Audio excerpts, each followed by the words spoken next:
I wanted to make a short video here about working on your chromatic scale. So this is something that at UL we have everybody do for their sophomore barrier exam. And that sounds scarier than it really is, but it's just playing some scales. So the chromatic scale, the way we want it, is we want to hear your full range. So on the tenor trombone, that for me is usually from a low C, second partial C in the valve, up to either a high B flat or a high C. Typically, what's interesting about this exercise, especially on the trombone, is that it's not the upper range that's really the most difficult part for most of us. It's the lower range. It's that second partial C. But I'm going to talk through the whole scale here and some ways of practicing it, just so that we can kind of get that familiarized, and so that some students over the summer can work on this thing that you know is coming around the corner, but you maybe haven't necessarily practiced yet. So, things to know. The chromatic scale, what rhythm are you going to play? You've got two options. You can either play duple, dot dot dot dot dot dot dot dot dot dot dot dot dot, or you can play triple, da da da da da da da da da da da da da da. I like to play in triple, so this video is going to mostly be in triple subdivision for the chromatic scale. Just because that's what I like doesn't mean you have to do that. You can play duple if that's what you prefer. For me, triple seems to set me up better for all the position transfers, and I can make it faster. I also feel like I take a breath in a better place when I'm playing in the triple subdivision. So that's the rhythm, that's the range. Okay. Now the range is really based on you. So if you don't have that low of a range yet, we'll discuss an alternative. If you don't have that high of a range yet, we'll discuss that alternative. My goal is that by the time you get to the barrier, you've got at least a 3 to 3.5 octave range on the trombone or the euphonium, and at least a 2 to 2.5 octave range on the big old contrabass B flat tubas that we've got at the school. So that's our goal. If we're not quite there, we'll make sure that we fit so that we're not, making it so that this barrier exam is a horrible experience. So I'm going to be using the starting pitch of low C today.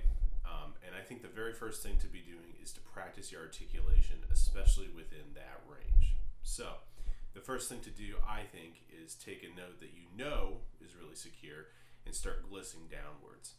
So normally for me that would be an F in the second partial on the valve, but I'm going to go ahead and start on B flat in the third partial. In the second partial, and start glissing down from there. So this is just my standard B flat. So I've got a good articulation. I feel pretty good about that. Now I'm going to gliss downwards and make sure that I'm keeping my corners set so that I'm not doing any squirrely things here to manipulate my intonation.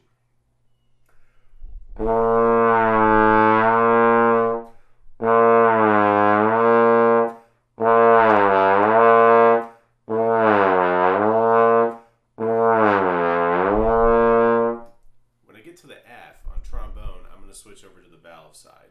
My opinion is that I like to play that F in the valve on the chromatic scale. Some people may have different opinions, and that's fine. You can figure out what works best for you.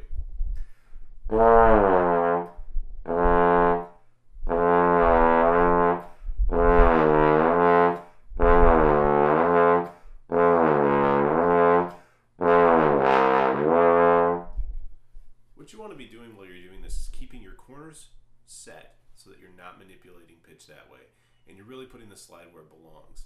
Probably at this point we've talked about real trombone slide positions in the second partial on the slide, but remember that everything's going to be longer as you go out. So your F is out a little bit, your E is going to be out a little bit more, your E flat's approaching fourth position, your D is approaching fifth position, your D flat's probably pretty much in sixth position, and then your C is really out as far as you can go. And technically you can't play C this low on the trombone, and I know that, but we're still going to try to fake it and try not to manipulate too much with the chops. Some people would argue against this. Again, that's fine, but I think there's some reasons to be able to play a C on the tenor trombone. So that's your range, and you've started to practice that. It's going to be glissing downwards, all that good stuff. Make sure that you're really secure there. Now, once you're secure with the C, let's try a few things with that. First, let's try articulating it. Now, what you're going to notice is sometimes you get a little bit of breaking up. That's what I just did. That means that this is not matching the airstream that you're giving it. Most likely, your airstream is a little too fast and or this is a little too tight. So this doesn't have to be super open or wide. Your aperture doesn't need to be wide, but your aperture needs to be relaxed so that that lip tissue can actually buzz in the slow airstream.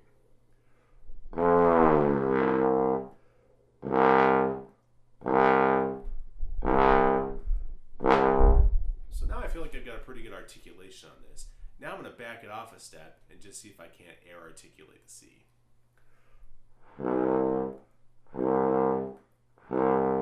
That's a pretty good air articulation. If you're having trouble with it, just start the airstream and see if you can't just kind of bring the lip tension to where it needs to be to catch the note, and then you can kind of memorize what that feels like, and that's your C position.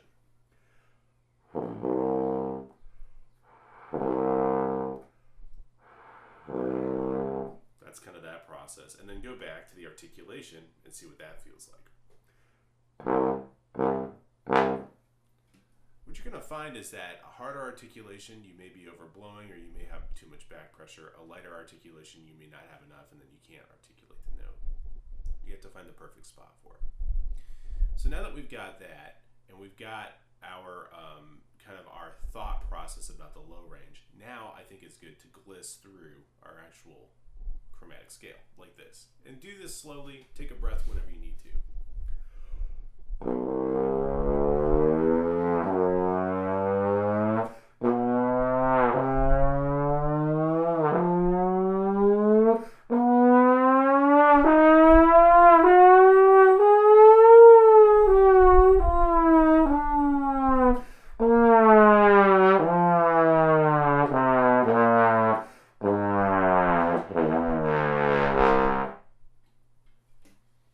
It sounds messy. It sounds like a motorcycle accelerating. I would do that as part of your warm-up every day because you're starting to figure out exactly what needs to happen here with the tongue to direct the air. All that stuff is starting to get lined up with that gliss. So do that a bunch. So we've glissed through the positions. Now let's articulate through the positions. Again, we're going to do this slow.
Should be starting to feel pretty secure, especially if you do that a few times.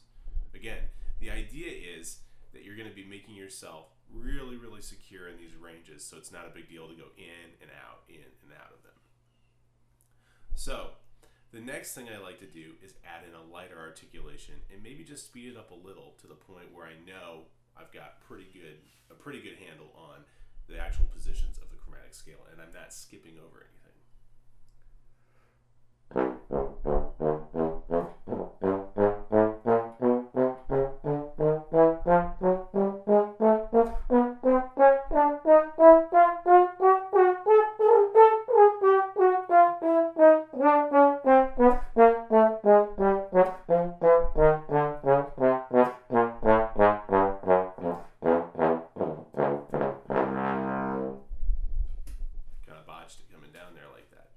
So I'd have to do that again and practice that. So then you want to practice your shift points. And to me, shift points are every time I put the slide back out for a restart. So when we were glissing it, you can hear that shift point.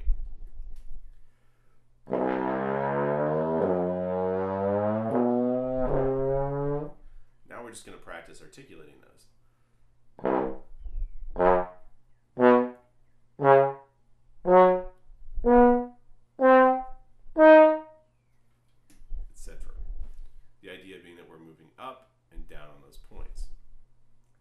few times, get really, really comfortable with that. You may want to have a stronger concept of where those are, and for that, I recommend trying the actual shift.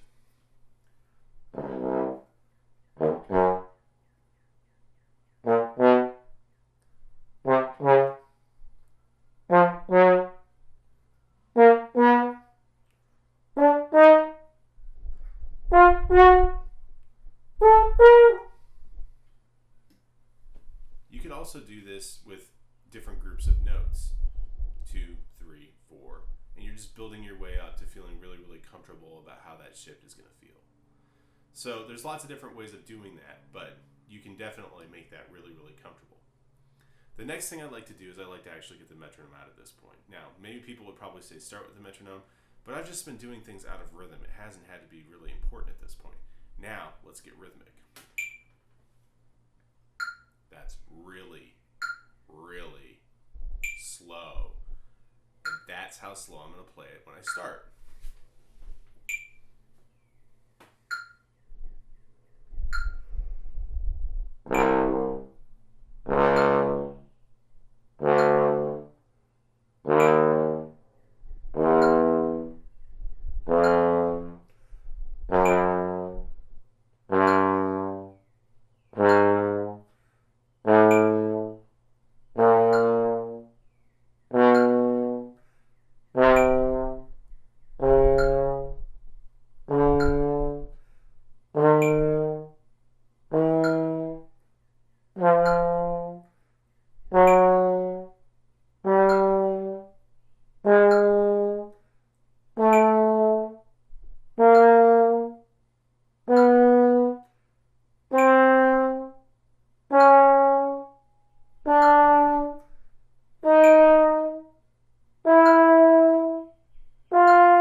You can speed it up from there.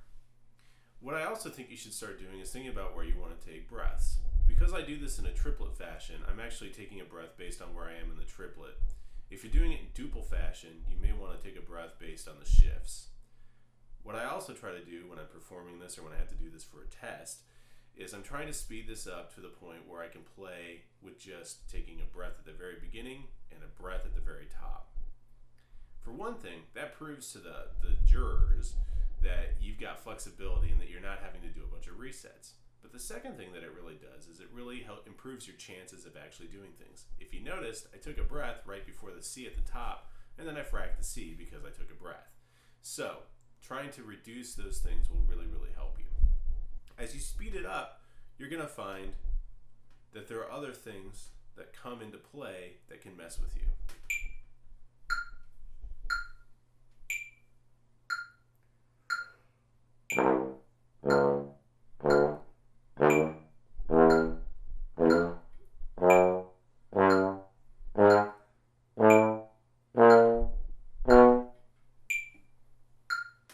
In the low range, it's typically articulation things. In the upper range, it's typically actually the tongue placement in the oral cavity and how fast you're moving the air. So I hope a few of these ideas help out. It should be fun to work on a chromatic scale because at the end of the day, you're getting to do something kind of flashy and you're getting to kind of move in and out of all these ranges that you should be playing in on a daily basis. Now, all of this is not to preclude any other warm-up, any other range exercises we're working on flexibility studies, airstream studies, any of that stuff. This is just one other way of working on this scale specifically that you could probably apply to just about any scale. I hope this helps. Good luck this summer.